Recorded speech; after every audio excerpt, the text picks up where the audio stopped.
मेरी अम्मी के साथ क्या हुआ था आपको बता रहा हूँ। मुझसे मत पूछो मेरे बच्चे, मेरे मासूम बेटे, मुझसे मत पूछो, मैं तुम्हें नहीं बता सकती। दादी जान, ये आपको बताना होगा कि मेरी अम्मी की मौत कैसे हुई थी।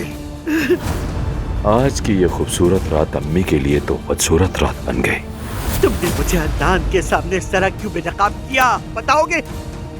तुम्हें क्या लगता है तुम मुझे आसानी से धोखा दे दोगे?